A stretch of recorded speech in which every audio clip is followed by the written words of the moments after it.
بالله من الشيطان الرجيم. بسم الله الرحمن الرحيم.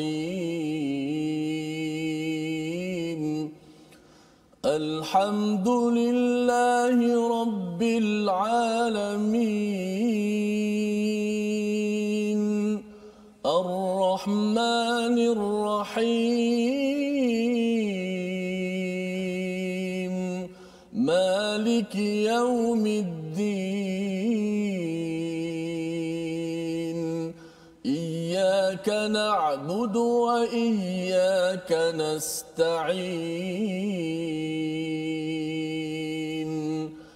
اهدنا الصراط المستقيم صراط الذين أنعمت عليهم غير المغضوب عليهم ولا الضالين.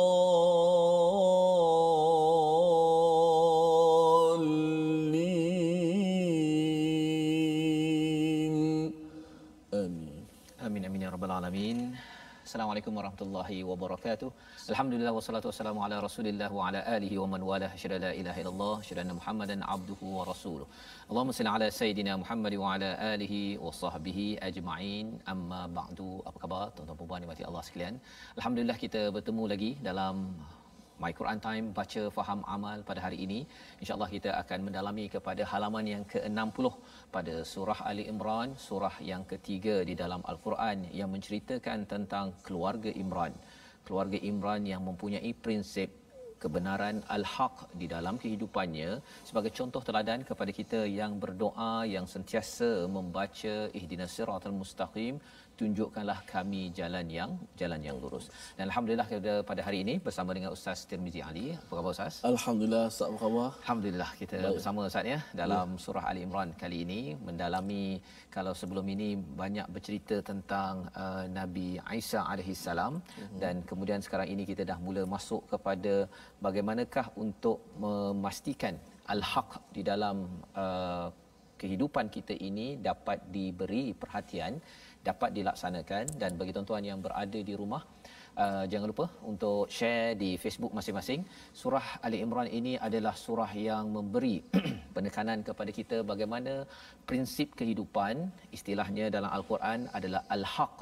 Bagaimana kebenaran itu dapat kita pegang sebaik mungkin, tidak mudah goyah, walaupun sebenarnya dari masa ke semasa ada banyak cabaran Ustaz ya.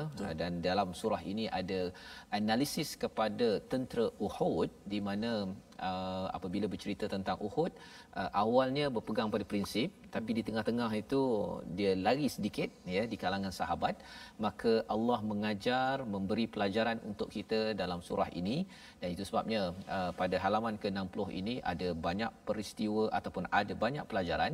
Jom kita lihat kepada sinopsis bagi halaman ini.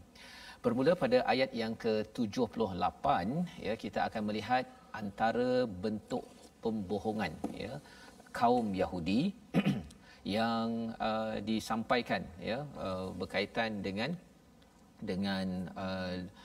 pelbagai cara untuk menyesatkan ataupun untuk menyelewengkan kefahaman ya di kalangan Bani Israel. Dan pada ayat 79 hingga 80, pembohongan yang direka oleh ahli kitab terhadap para nabi. Dan pada ayat 81 hingga 83, perjanjian dan kesepakatan para nabi untuk saling membenarkan antara satu sama lain dan perintah untuk beriman, sekaligus meletakkan keimanan kita bukan hanya kepada Nabi Muhammad sallallahu alaihi wasallam, kita membenarkan beriman kepada Nabi Isa, kepada Nabi Daud, kepada Nabi Musa, Nabi Ibrahim dan seawal Nabi Adam alaihi salam.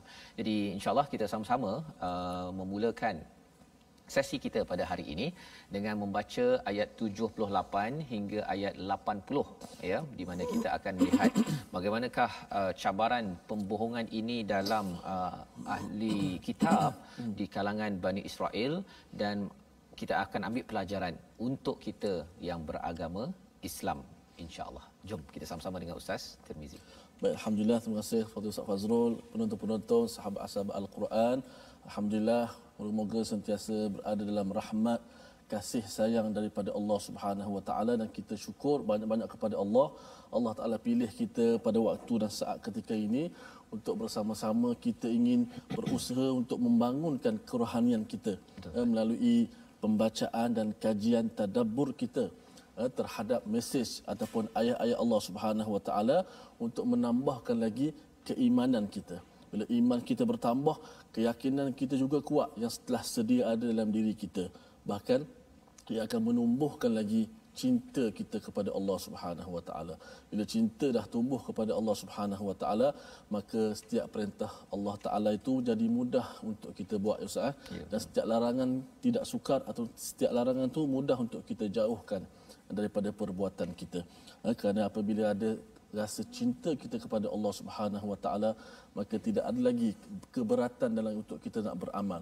Kita beramal tidak rasa macam terpaksa untuk beramal, bahkan kita beramal dengan cinta kepada Allah Subhanahu Wa Taala. Baik, kita terus menyuburkan lagi untuk menyuburkan kerohanian kita, keimanan kita. Kita baca ayat pada hari ini, muka surat yang ke-60, akan dimulakan dengan ayat yang 78 sehingga ayat yang ke-80. Baik, sama-sama jom kita sama-sama membacanya dengan bacaan Al-Quran Karim dengan murattal ataupun tarannum nahawan. Insya-Allah kita cuba, ya. A'udzu billahi minasy syaithanir rajim. Bismillahirrahmanirrahim.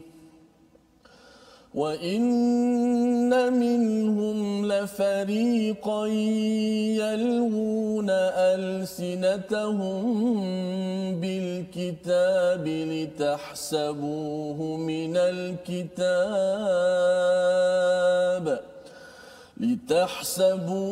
مِنَ الْكِتَابِ وَمَا هُوَ مِنَ الْكِتَابِ وَيَقُولُونَ هُوَ مِنْ عِنْدِ اللَّهِ وَمَا هُوَ مِنْ عِنْدِ اللَّهِ وَيَقُولُونَ عَلَى اللَّهِ الْكَذِبَ وَهُمْ يَعْلَمُونَ مَا كَانَ لِبَشَرٍ أَنْ يُؤْتِيَهُ اللَّهُ الْكِتَابَ وَالْحُكْمَ وَالنُّبُوَّةَ ثُمَّ يقول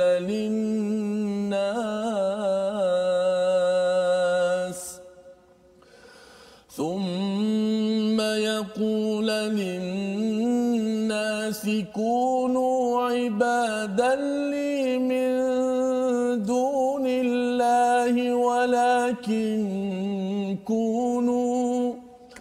ولكن كونوا ربانيين بما كنتم تعلمون الكتاب وبما كنتم تدرسون ولا يأمركم أن تتخذوا الملائكة والنبيين أربابا أيأمركم بالكفر بعد إذ أنتم مسلمون صدق الله العظيم. Surah Al-Azim pada ayat 78 hingga 80 yang dibacakan sebentar tadi menegaskan kepada kita pada ayat 78 itu, dan sesungguhnya dalam kalangan mereka nescaya ada segolongan yang memutarbelitkan lidahnya membaca kitab agar kamu menyangka yang mereka baca itu sebahagian daripada kitab, padahal itu bukan daripada kitab, dan mereka berkata itu daripada Allah Subhanahu Wa Taala, padahal itu bukan, ya, mereka mengatakan hal yang dusta terhadap Allah padahal mereka mengetahui. Betul. Jadi ini adalah satu penyakit Ustaz ya, yang berlaku kalau kita melihat kepada Bani Israel. Bagi mereka yang ada kitab, maksudnya memahami kitab dalam Yahudi ataupun Nasrani ini, mereka yalwun, maksudnya memutarbelitkan. Jarang kita jumpa perkataan yalwu, Ustaz. Jarang ya, pasal apa maksud Ustaz? Maksudnya apa? Dia yalwun ini maksudnya kalau katakan dalam kitab itu A, dia kata A+. Dia ada tambah. Dia ada tambah ataupun A minus, ditolak kan, dia kata. Jadi kalau contohnya orang cakap, mungkin kalau mudah contoh bagi kita, kalau katakan sembahyang dalam kita ni, wa aqimus solah contohnya, dirikanlah solah, dia kata berdiri saja, tak payah nak buat apa-apa, tak payah sujud dan apa, ataupun bila bercakap tentang wa aqimus solah ini, tiga unit sahaja, 3 waktu sahaja, tak payah buat sampai 5 waktu, pasal dia cuba untuk memutarbelitkan, pasal dia kata Nabi sebenarnya dia menambah-nambah sahaja, padahal dia yang mengurang-urangkan apa yang telah difardukan oleh Allah Subhanahu Wa Taala. So, baru saya faham apa maksud kalau dalam terjemahan dia kata apa? Memutarbelitkan. Nampaklah ya. Jadi memutarbelitkan ini ada paling kurang dua sudut. Satu ialah kerana bukan asas ilmu, ataupun yang keduanya ada ilmu tapi ditafsirkan agar manfaatnya kepada diri orang yang bercakap. Bukan untuk memperjuangkan kebenaran al-haq. Ini tema bagi surah Ali Imran ini, prinsip yang Allah letakkan daripada Allah Subhanahu Wa Taala. Jadi ini adalah satu penyakit, yalwuna alsinatahum, iaitu memutarbelitkan lidah-lidah mereka dengan bil kitab, ya, dengan kitab. Jadi maksudnya kitab yang ada tu dijadikan sebagai hujah untuk percakapan mereka. Ya, sama ada bukan kerana ilmu, dengan ilmu yang betul, ataupun kerana manfaat sendiri, ditahsabuh, tetapi bagi ramai merasakan itu adalah daripada kitab. Itu adalah daripada kitab ya. Jadi kalau contohnya dalam tradisi kita Ustaz ya, ada yang baca Quran untuk dapat anak cantik kan, ataupun nak dapat anak perempuan lawa, kena baca yang ini, kalau nak ni yang ini. Perkara-perkara yang kalau ada asas okey, tetapi kalau tidak ada asas ya, itu yang baca surah ini nanti anak jadi handsome, bukannya baca surah ini anak akan beramal dengan isi surah tersebut kan. Jadi perkara-perkara tersebut kita khawatir kalau ia bukan berasaskan ilmu yang tepat, ini adalah salah satu perkara yang pernah berlaku dan masih berlaku dalam agama Kristian, okey, dalam agama Kristian ataupun di dalam agama Yahudi ya. Maka Allah menyatakan wama huwa minal kitab ya, padahal dia bukan daripada kitab, wa yaquluna huwa min indillah wama huwa min indillah ya. Jadi satu ia bukan daripada kitab, satu lagi bukan daripada Allah Subhanahu taala. Jadi kadang-kadang mereka bercakap itu Ustaz ya, dia tak payah pakai kitab pun.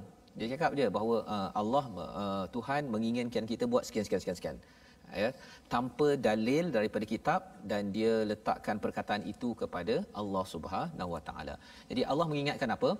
Wa yaquluna 'ala Allahil kadhiba wa hum ya'lamun ya, bahawa apa yang mereka katakan itu kepada Allah itu adalah satu penipuan, wa hum ya'lamun ya, dan mereka itu adalah orang yang mengetahui bahawa mereka berdusta. Maknanya jadi dia berdusta dalam keadaan dia mengetahui perbuatan tersebut salah. Masya-Allah. Jadi ini penyakit yang berlaku, yang Allah ingatkan kepada orang yang biasanya dekat dengan kitab. Ya, kalau katakan saya banyak tadabbur ini Ustaz ya, dah tahu dah perkara tu sebenarnya betul ke tak betul, tetapi masih lagi guna untuk kepentingan diri, ataupun di apa istilahnya bias. Bias tu maksudnya dia highlightkan yang A, kurangkan yang B, jadi akhirnya dia tersembunyi ya, istilahnya katama ataupun wataktumun, menyembunyikan sebahagian daripada sebahagian mesej yang lain ya. Contoh kalau kita bincang surah Al-Baqarah sebelum ni Ustaz, bercakap tentang riba contohnya. Pasal riba ni orang tak suka kan, ataupun kalau bincang pasal apa, pasal hutang ke, ataupun bincang pasal apa contohnya arak ke, Bagi setengah orang kata tak payahlah bincang bahasa Arab tu ataupun haram Arab tak payahlah bincang kan.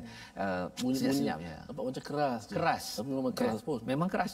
Pasal Allah jaga bukan sekadar nak jaga puan Aminah ya. Allah nakkan keamanan bagi keluarga puan Sugu ataupun puan Ah Chong, segala-gala manusia Allah nak jaga. Jadi yang itu kita tidak boleh sembunyikan. Jika tidak, ini adalah perkara yang pernah berlaku pada golongan ahli kitab, pada Bani Israel ataupun kumpulan Nasara. Maka Allah mengingatkan pada ayat 79 ya, kalau dalam tafsir Ibnu Kathir di Amazing Quran ini diriwayatkan oleh Ibnu Abbas ya, ketika rahib Yahudi dan Nasrani dua-dua dari Najran berkumpul di hadapan Rasul sallallahu alaihi wasallam di Madinah, Ustaz. Ya, Rasulullah ni amat baik. Ketika mereka ini datang kepada Nabi bagi duduk dekat Masjid Nabawi. Duduk menginap. Dan kemudian besoknya itu mereka berdebat dengan Nabi sallallahu alaihi wasallam ya. Jadi apakah ya, salah seorang bertanya, apakah kamu ingin kami semua menyembahmu sebagaimana orang-orang Nasrani menyembah Isa Ibnu Maryam? Salah seorang bertanya ya. Salah seorang lagi daripada Nasrani dari Najran yang dipanggil Ar-Rais berkata, apakah ini keinginanmu wahai Muhammad? Ya, pasal apa? Pasal Nabi Muhammad mengajak mereka untuk masuk Islam. Satu mesej yang ada dekat sini Ustaz sebenarnya ialah dialog untuk mengajak orang kepada Islam ini penting. Ya, dan dalam masyarakat kita di Malaysia ini pun kita cuba usahakan ruang untuk bercakap perkara ini. Khuatir apa? Khuatir bila sampai di akhirat nanti, bila kita dah sampai di depan Allah, ada Allah bertanya dan juga orang-orang ini yang bukan Islam bertanya kepada kita, mengapa kamu tidak ajak kami dahulu kepada Islam? Ya, jadi topik ini mungkin topik yang biasanya popular kalau bercakap tentang mengajak orang kepada Islam ni di negara-negara barat, tapi sebenarnya di Malaysia ini juga ikutkan kepada riwayat tafsir Ibnu Kathir daripada Ibnu Abbas ini, Nabi mengajak ya, Nabi mengajak. Maka bila ada bertanya, adakah nak menyembah kepadamu wahai Muhammad ataupun adakah ini sahaja tujuan kamu, maka Allah nyatakan pada ayat 79, makana libasharin. Ini peringatan yang amat penting, amat keras sebenarnya kepada siapa? Isi ayat ini adalah kepada Nabi sallallahu alaihi wasallam ya. Tidak patut seorang manusia yang diberikan kitab, yang diberikan hikmah dan juga kenabian, kemudian dia bercakap kepada manusia, jadi beribadahlah kepadaku ya, selain daripada Allah Subhanahu Wa Taala. Apa maksud di sini? Di sini bercerita tentang individu yang amat popular, Ustaz. Individu dalam dunia yang amat popular ialah apabila dia dapat kitab, dia dapat hikmah dan dia dapat kenabian. Itu paling popular lah kalau zaman sekarang, Ustaz. Kalau Nabi hidup zaman sekarang, mungkin fanpage dia ataupun Instagram dia berbilion. Paling popular. Pasal apa? Pasal elemen spiritual ataupun akidah ini dia menyebabkan ramai yang mencari dan ramai yang akan mengenali tokoh tersebut. Ya. Tetapi apakah cabaran apabila sudah ada tiga perkara ini? Ini paling tinggi sekali lah. Kalau bawah sedikit mungkin kalau katakan saya bertadabbur, Ustaz ya, orang kenal ya. Allah ingatkan jangan thumma yaqulu lin-nasi kunu ibadan li. Ya, Allah mengingatkan jangan cakap bahawa beribadahlah kepadaku. Ya, pasal apa? Pasal bila banyak bercakap tentang perkara ini, Ustaz ya, bila jadi banyak fan kita, pengikut kita, ada orang yang kagum kepada apa yang kita bawa, hati kita akan berkocak.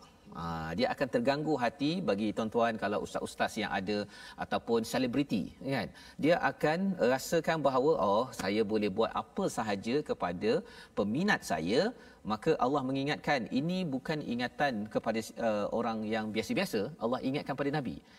Nabi pun diingatkan jangan menyatakan kunu ibadalli min dunillah ya, walakin kunu rabbaniyin. Jadilah orang yang menghambakan diri kepada siapa? Bukan kepada saya, bukan kepada tokoh-tokoh manusia, tetapi jadilah hamba kepada Allah Subhanahu Wa Taala. Rabbani istilahnya. Dan apakah petanda ya, ustaz-ustaz, penceramah ya, tokoh-tokoh motivasi, yang facilitator yang popular di kalangan manusia ya, kalau nak memastikan kita ini membawa manusia kepada Rabbani, Allah memberikan dua teknik. Ya, dua-dua ini perkara yang perlu kita beri perhatian. Iaitu yang pertama, bima kuntum tuallimunal kitab, iaitu kamu sentiasa mengajarkan kitab, wa bima kuntum tadrusun, dan kamu juga sentiasa mempelajari al-Quran. Ya, secara teratur, secara silibus. Jadi ayat 79 ini memberi panduan kepada saya, kepada ibu, ayah, pemimpin yang ada untuk mengelakkan orang asabiah kepada seseorang, sehingga kan kita sendiri pun boleh memanipulasikan orang di bawah kita sehingga boleh membawa kepada ajaran sesat apa sebagainya, Ustaz ya. Syaratnya ialah dua perkara, iaitu mesti pastikan kalau kita bercakap, kita letakkan mengajar al-Quran, maksudnya dipasakkan kepada al-Quran. Maksudnya kalau saya cakap apa-apa pun sebenarnya ini bukan perkataan saya, dapat kata-kata hikmah ke kata pujangga ke apa sebagainya, ini bukan panduan daripada saya. Ini saya ambil daripada mana? Daripada al-Quran. Jadi kita tak beri kredit, tidak memberi dia punya pujian itu kepada kita. Kita kata ini daripada Allah, wa bima kuntum tadrusun, dan kamu sendiri, saya sendiri kena sentiasa terus mempelajari al-Quran, sehingga kan tidaklah saya rasa dibagus bila rasa macam alamak saya banyak lagi kena belajar dengan Ustaz Tirmizi. Ya, kalau Ustaz kita jemput tokoh, Ustaz ya, tokoh-tokoh kita yang ada ilmu masya-Allah tabarakallah kan. Jadi kita pun rasa ya Allah saya nak belajar lagi, maka insya-Allah kalau kita kekal di atas tuallimunal kitab wa bima kuntum tadrusun, kita tidak mudah untuk hati kita ini digoyangkan. Ya. Jadi ini adalah daripada ayat 79, Allah mengingatkan Nabi dan mengingatkan kepada kita. Dan seterusnya Allah menyatakan tidak mungkin Nabi itu buat apa? Tidak mungkin Nabi menyuruh kamu untuk mengambil malaikat dan Nabi sebagai Tuhan. Ya, Allah mengingatkan lagi. Jadi di sini nak ceritakan bahawa Nabi tidak mungkin suruh orang menyembah malaikat. Nabi tidak akan menyuruh orang menyembah kepada Nabi. Ayat murukum bil kufri ba'da id antum muslimun, ataupun menyuruh kepada kufur selepas menyerah diri Islam kepada Allah Subhanahu Wa Taala. Perkataan yang penting di situ adalah muslimun, Ustaz ya. Dalam surah Ali Imran ini banyak kali perkataan muslimun. Pasal muslimun ini maksudnya bukan sekadar IC Islam. Tetapi sebenarnya memang orang Kristian, orang Yahudi nak masuk Islam ni satu perkara yang mencabar. Tapi bagi kita yang sudah beragama Islam, maksud muslimun ini adalah menyerah diri, ikut kepada apa sahaja yang Allah tentukan di dalam kitab, dan ini adalah satu perkara yang perlu kita sedar setiap hari. Kadang-kadang ada orang tegur kita, Ustaz ya, kita orang teguran itu sebenarnya ada asas di dalam al-Quran, tapi kadang-kadang hati tu rasa mengapa pula dia tegur saya kan. Jadi yang itu kita kena sedar, kalau kita Islam, kita asalkan mesejnya daripada Allah, saya bersedia. Itu sebabnya nak minta Ustaz baca sekali lagi ayat 80 ini agar kita sama-sama bersedia menyerah diri kepada kebenaran. Sila Ustaz. Sama-sama kita baca sekali lagi pasak al-Quran ayat 80. Moga-moga kita menjadi orang-orang yang Islam yang sebenar dan kita tidak mati melainkan Allah Taala jadikan kita sebagai orang-orang Islam yang tunduk patuh kepada perintah Allah. A'udzubillahi minasyaitanir rajim. ولا يأمركم أن تتخذوا الملائكة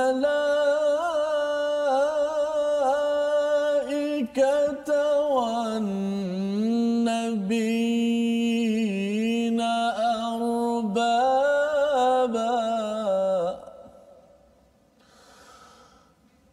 أيأمركم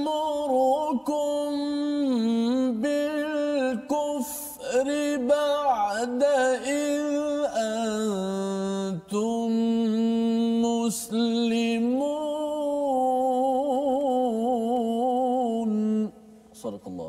Sadaqallahul Azim.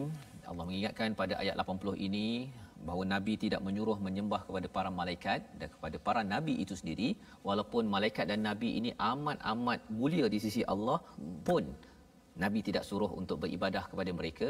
Apatah lagi kalau katakan manusia biasa, kalau kita dapat kebaikan daripada manusia tersebut, kita kena berjaga-jaga, kita kena bagi kredit pujian itu kepada Allah.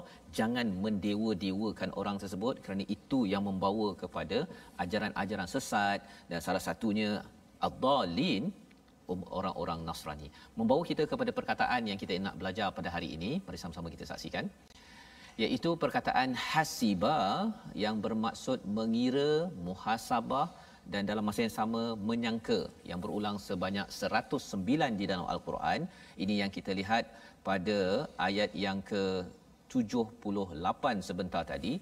Apabila ahli kitab ataupun orang-orang yang pakar pada kitab, apabila dia memutar belitkan sesuatu, jika kita tidak berjaga-jaga dalam kehidupan kita, kita merasakan bahawa apa yang dibawakan oleh ustaz ataupun tokoh-tokoh agama adalah daripada Allah, daripada Quran. Tetapi sebenarnya Allah memberikan solusi ini pada ayat 79. Kita kena terus belajar Al-Quran, kita terus mengajar Al-Quran. Inilah kaedah Rabbani. InsyaAllah dengan itu kita tidak akan mengambil rahbaniyah, kita tidak akan mengambil arbaba, Tuhan-Tuhan di kalangan manusia, di kalangan makhluk. Kita akan selamat, tetapi kita akan menjadi golongan Rabbani. Inilah yang kita ingin bina dalam My Quran Time agar tuan-tuan yang di rumah terus menjadi Rabbani. Kita kembali semula My Quran Time, baca, faham, amal, insya-Allah. فغير دين الله يبغون وله أسلم من في السماوات والأرض طوعا وكرها وإليه يرجعون. Alhamdulillah, terima kasih para penonton yang dirahmati Allah Ta'ala sekalian. Kena terus sentiasa bersama dalam My Quran Time, baca, faham, amal. Kita teruskan lagi menekan butang share bagi penonton-penonton di Facebook kita TV Al-Hijrah. Alhamdulillah, kita masuk muka surat yang ke-60 pada hari ini.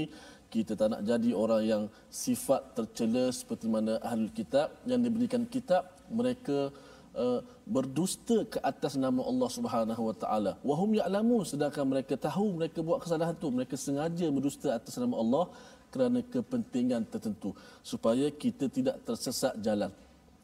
Dalam keadaan macam tu pun kita lihat bagaimana masyarakat Islam kita berpakaiannya, kadang-kadang berfikirannya, ideologi liberalisme, pluralisme, macam-macam hari ini dalam agama kita sendiri yang mengaku Islam tetapi cara berfikir ada yang menyimpang daripada Islam. Sama-sama mudah-mudahan muslimun sebagaimana kata Ustaz Fazrul tadi, kita terselamat insya-Allah, insya-Allah. Ustaz, apa nama ni? Dusta atas nama Nabi pun tempatnya dalam neraka kan, sebagaimana hadis Nabi SAW. Orang yang sengaja dusta atas nama Nabi, apatah lagi dusta atas nama Allah Subhanahu Wa Taala. Baik, kita nak mengajak para sahabat-sahabat kita untuk terus bergabung kita di platform rasmi yang telah kita sediakan. Kita ada akaun Facebook iaitu Sahabah Al-Quran My #Quran Time, dan kita ada My Quran Time, dan juga boleh juga tonton di YouTube di My #Quran Time Official, dan juga kita ada Instagram iaitu My Quran Time Official. Alhamdulillah. Baik, kita nak sedikit belajar tentang ilmu tajwid. Iaitu pada hari ini kita nak membicarakan satu huruf iaitu huruf Shin.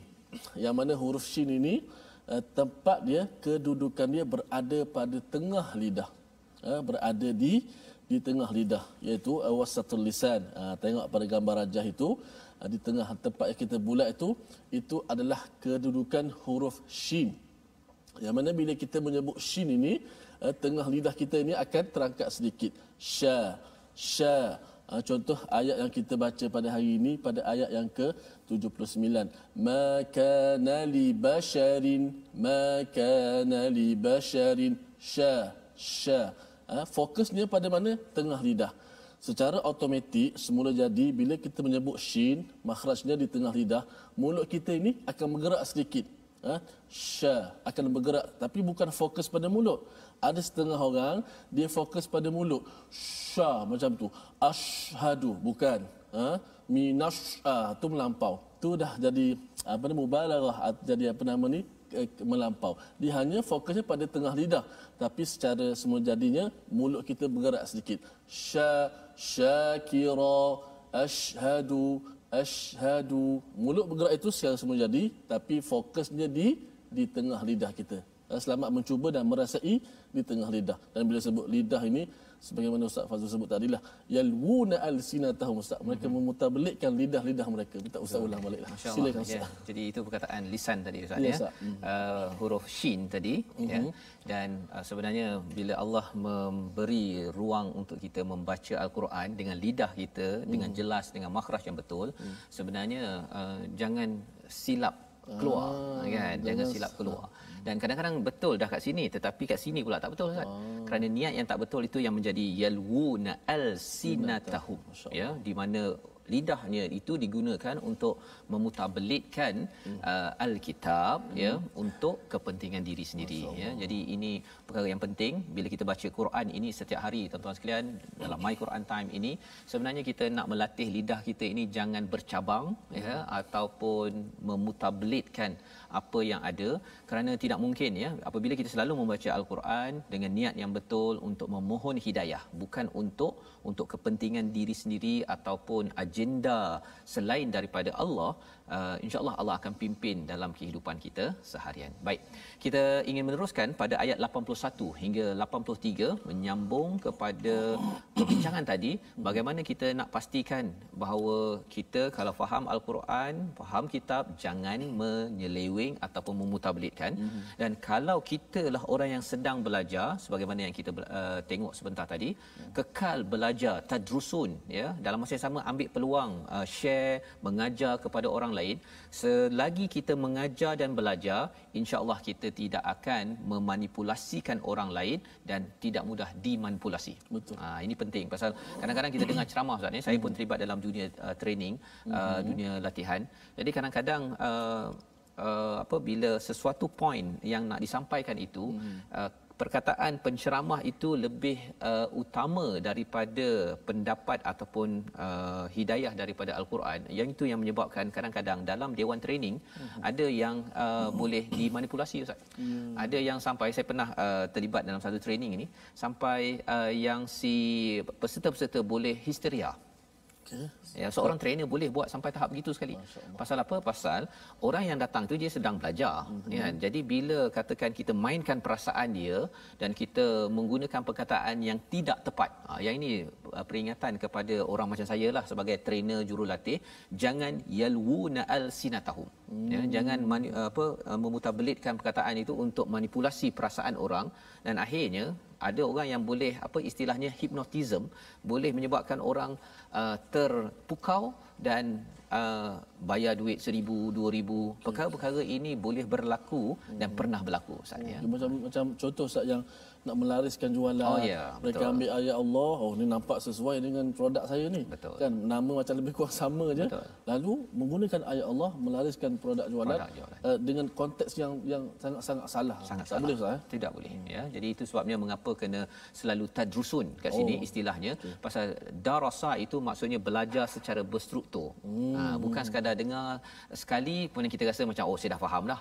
Bukan, dia kena ada silibus di dalam kehidupan agar kita ini mengikuti segala perbincangan di dalam al-Quran. Dan salah satu usahanya adalah My Quran Time, Ustaz. Kan kita belajar satu halaman. Ini adalah sukatan pelajaran yang Allah tetapkan untuk kita, insya-Allah. Jadi kita sambung pada ayat 81 hingga 83 bersama dengan Ustaz Tarmizi. Baik, kita terus baca ayat 81 83, sambungan bahagian yang kedua surah Ali Imran. Moga-moga tadrusun, kita terus belajar dan belajar, insya-Allah. A'udzu billahi minasy syaithanir rajim. Bismillahirrahmanirrahim.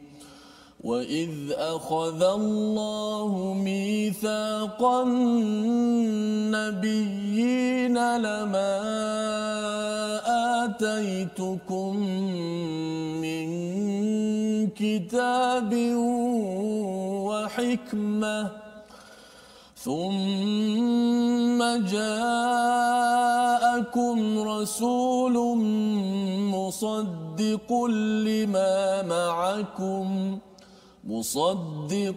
لما معكم لتؤمنن به ولتنصرنه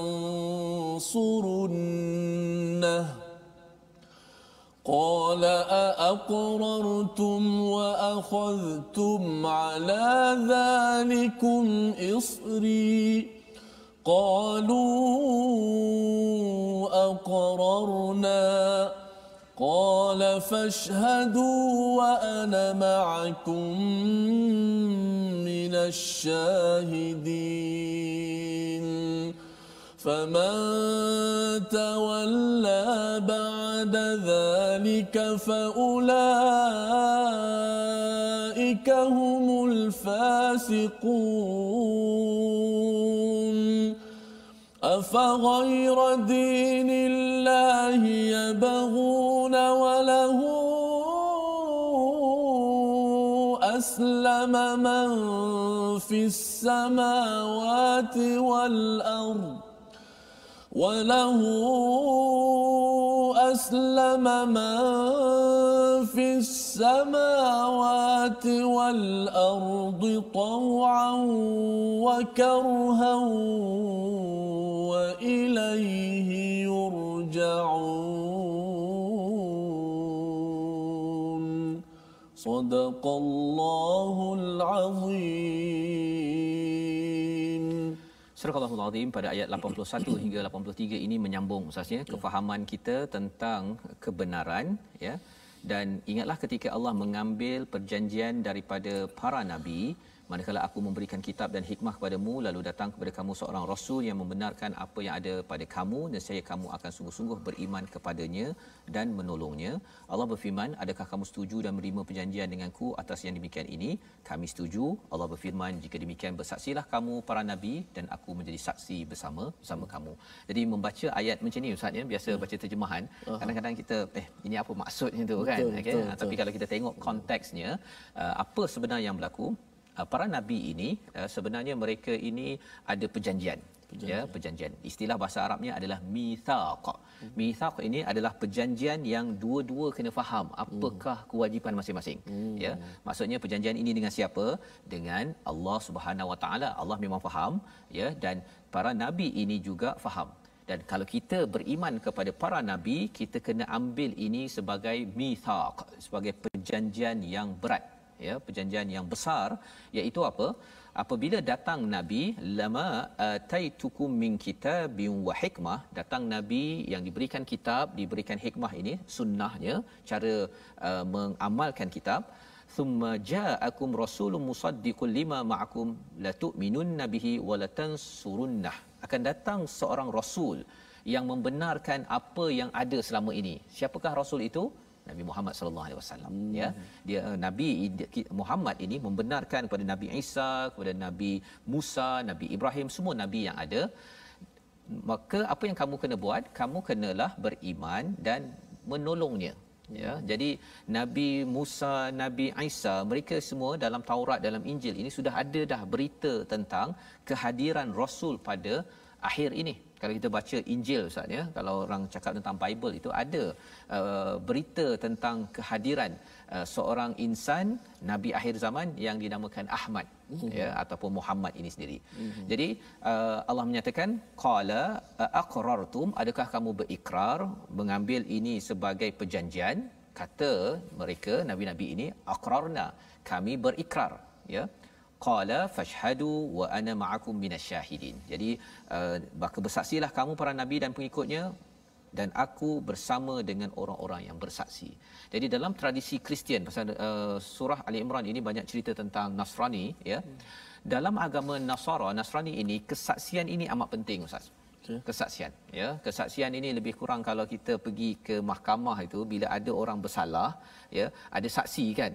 Jadi bila kita kata saya tidak bersalah, kita rasa selamat, kan. Tapi bila ada saksi kata saya tengok awak buat kesilapan ini, kalau saksi terlampau banyak, kita akan rasa tidak selamat lagi. Jadi bila seseorang itu menjadi saksi, sebenarnya orang yang bersaksi ini, satu ialah dia tak buat kesilapan. Dan kalau dia buat kesilapan pun dia akan membaiki, berteraskan kepada kebenaran yang dia saksikan. Itu kesan apabila kita melakukan syahadatain, dua kalimah syahadah, sebenarnya kita bersaksi atas kebenaran. Dan yang keduanya, kalau kita tersilap, contohnya saya buat bukan kerana Allah, tidak mengikut pada sunnah Rasulullah, itu kandungan dua kalimah syahadah, kita akan baiki dalam kehidupan seharian. Maka di dalam ayat ini Allah menyatakan pada ayat 82, faman tawalla, siapa yang berpaling selepas itu, dah jelas dah nabi-nabi sudah pun berikrar. Dan Rasul ini juga, Rasul Nabi Muhammad SAW sebagai Rasul terakhir pun sudah diikrarkan oleh Nabi-Nabi sebelum ini. Siapa yang berpaling, Allah nyatakan faulaika humul fasiqun. Ini orang yang derhaka. Dah semua saksi dah cukup, ya, lebih kurang kat mahkamah Ustaz, ya. Saksi dah cukup apa sebagainya, tapi tak lagi mahu mengaku kebenaran. Ini memang ada masalah orang ni. Dan orang ini sepatutnya pergi ke mana Ustaz kalau dah tak mengaku dah kebenaran? Masuk penjara. Ya, perlu diazab oleh Allah Subhanahu Wa Taala ataupun diazab, kalau dalam konteks negara tu diazab, diberi hukuman. Maka ini adalah peringatan kepada kita sebenarnya, ya, bahawa kita sebagai umat Islam, kita ini bukan sekadar bersyahadah untuk Nabi Muhammad sahaja, tapi sebenarnya bila kita mengaku Nabi Muhammad Rasul Allah, peranan Nabi Muhammad sebagai Rasul akhir ini adalah membenarkan nabi-nabi sebelum ini. Ya, jadi itu penting kerana mengakui kepada kebenaran nabi-nabi sebelum ini adalah perbezaan kita dengan Nasrani dan Yahudi. Yahudi dia kata Nabi Musa saja. Kalau Nasrani dia kata Nabi Isa saja, Nabi Muhammad saya tak nak. Kan? Tapi bagi kita umat Nabi Muhammad sallallahu alaihi wasallam, kita mengakui orang-orang yang baik yang pernah berjuang selama ini, dan itu penting. Pasal ia memberi kesan kepada kita dalam rumah tangga Ustaz, ya. Kalau kita dalam organisasi, bila kita ada sifat ini, kesannya kita tidak mudah untuk memfokuskan pada kesilapan. Kita mengakui okey, abang ada kelebihan ataupun isteri saya ada kelebihan, dia menjadi sifat hatinya lebih fokus kepada kebaikan berbanding dengan okey, saya nak yang ini sahaja, saya tak suka perkara-perkara lain selain daripada apa yang saya harapkan. Ini kesan kepada hati kita bila kita mengaku Allah dan Rasul Nabi Muhammad sebagai pesuruh Allah Subhanahu Wa Taala.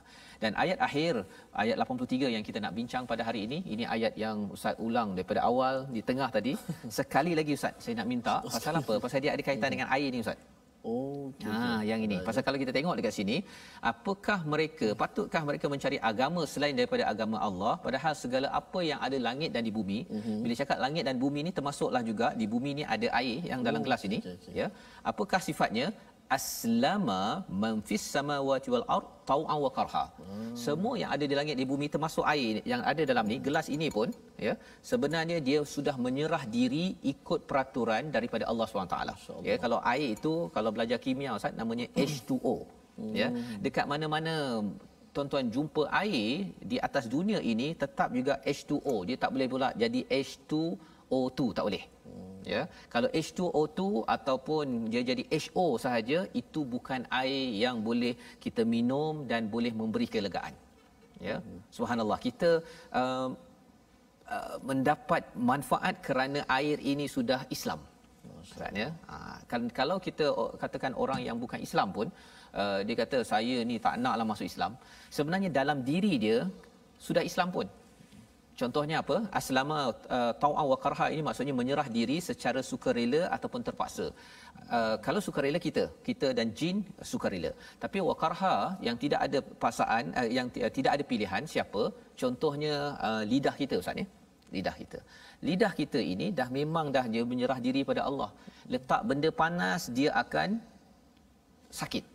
Dia tak ada pula cakap saya tidak mahu peraturan sakit yang telah Allah tetapkan, maka bila makan benda panas dia jadi bestnya. Tak ada.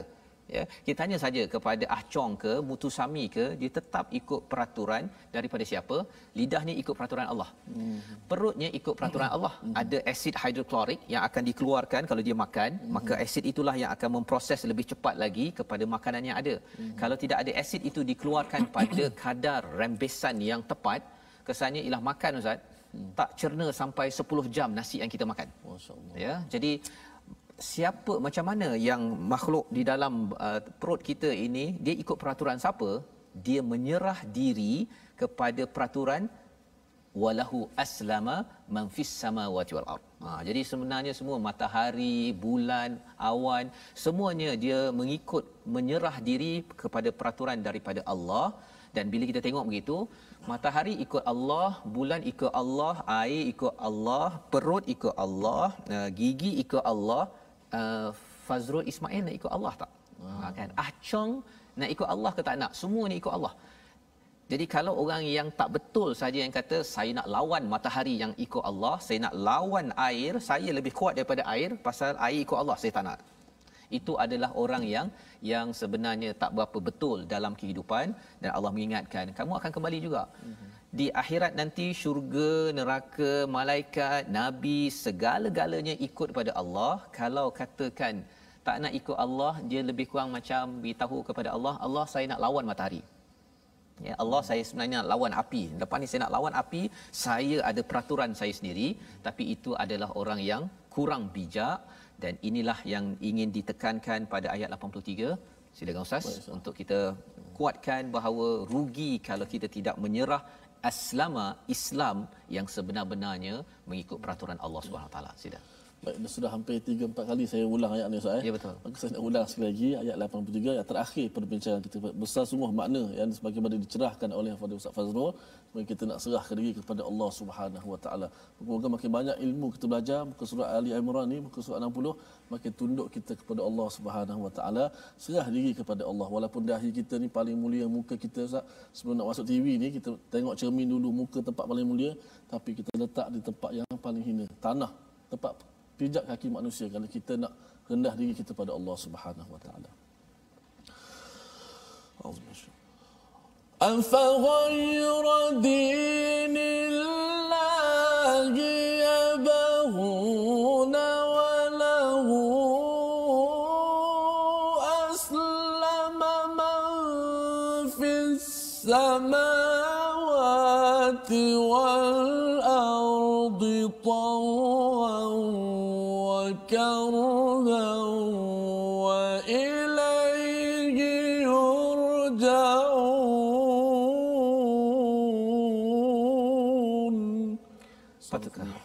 Patutkah mereka mencari agama lain selain agama Allah, padahal segala apa yang ada di langit dan bumi berserah diri kepadanya mengikut peraturannya, sama ada secara sukarela ataupun terpaksa, dan hanya kepadanya lah mereka dikembalikan yang patut mengikut kepada peraturan Allah Subhanahu Wa Taala. Dan dengan ayat ini Ustaz, kita mengambil kesempatan sempena Hari Kebangsaan pada hari ini, kita mengucapkan selamat Hari Kebangsaan kepada semua. Kita mengambil pelajaran daripada halaman ini, sebagaimana sahabat Nabi bercakap, ya, kami bercakap tentang merdeka ini, kami dibebaskan daripada kehambaan sesama manusia kepada kehambaan kepada Allah Subhanahu Wa Taala. Itulah yang menjadikan sahabat orang-orang terdahulu hebat dan merdeka sebenar-benarnya, kerana mereka tidak menghambakan diri kepada sesama manusia, tetapi menghambakan diri, menyerah diri, aslama man fis samawati wal ardi taw'an wa karha. Inilah cara bagaimana kita menghidupkan hari kebangsaan kita ini. Kita menyerah diri kepada pencipta kita, yang Allah akan memerdekakan kita daripada azab api neraka pastinya.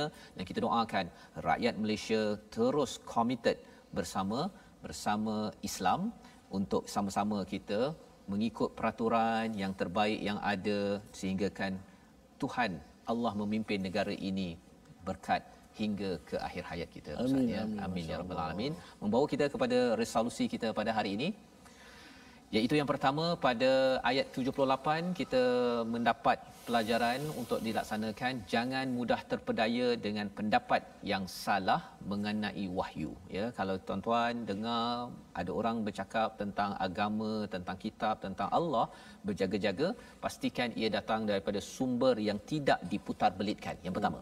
Yang kedua, bagaimana untuk memastikan kita tidak mudah untuk diputar belit? Jadilah hamba kepada Allah, sama ada penceramah, sebagai pakar motivasi, ataupun kita sebagai pendengar, sebagai peserta, bukan menghambakan manusia lain kepada kita, ataupun kita mengizinkan diri kita dihambakan oleh orang lain dalam mencari kebenaran. Itu yang kedua.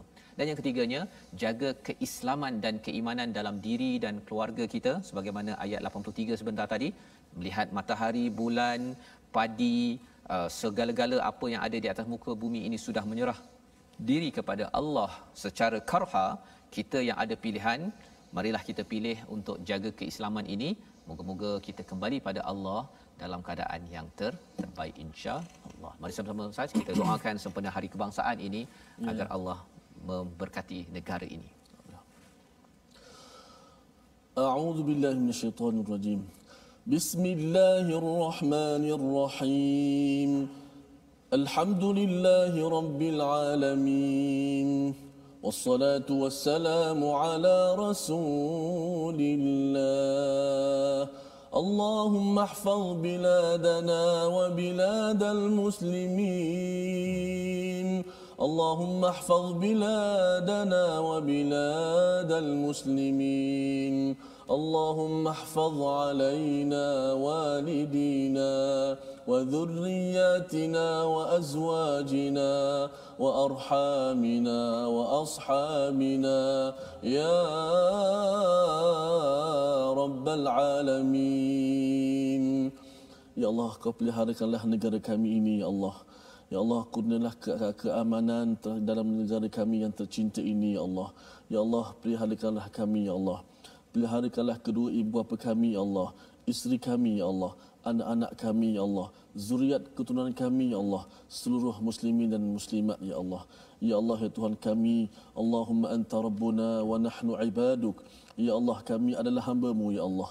Ya Allah, kamilah hamba-Mu, Ya Allah. Ya Allah, kamilah hamba-Mu, Ya Allah. Ya Allah, Kau Tuhan kami, Ya Allah. Ya Allah, sungguh Kau adalah Tuhan kami, Ya Allah. Kami sangat berhajat kepada-Mu, Ya Allah. Kami sangat berhajat kepada rahmat pertolongan-Mu, Ya Allah. Ya Allah, janganlah biarkan kami dalam keadaan kesesatan, Ya Allah. Kecuali Kau berikan kepada kami hidayah, Ya Allah. Ya Allah, jangan Kau biarkan kami mati, Ya Allah. Kecuali dalam keadaan kami menjadi orang-orang Islam, Ya Allah. Ya Allah, jadikanlah lidah kami untuk sentiasa basah untuk membaca kalam-kalam-Mu, Ya Allah. Ya Allah, hidupkanlah kami dalam keadaan kami mengenali-Mu, Ya Allah. Ya Allah, matikanlah kami dalam keadaan Islam, Ya Allah. Ya Allah, jauhkanlah lidah kami daripada menjadi lidah yang bercabang, Ya Allah. Ya Allah, kuatkanlah hati kami, Ya Allah. Ya Allah, ampunkanlah dosa-dosa kami, Ya Allah. Ya Allah, hapuskanlah semua kesalahan kami, Ya Allah. Amin ya rabbal alamin. Walhamdulillahi rabbil alamin. Amin amin ya rabbal alamin. Terima kasih diucapkan pada Ustaz Tirmizi membacakan doa sebentar tadi, dan kita mengalu-alukan tuan-tuan terus bersama kita berjuang sempena Hari Kebangsaan, Hari Merdeka ini. Semangat juang itulah yang kita perlu bina pada setiap hari.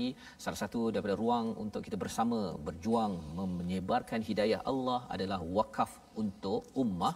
Tuan-tuan boleh menyumbang pada hari ini.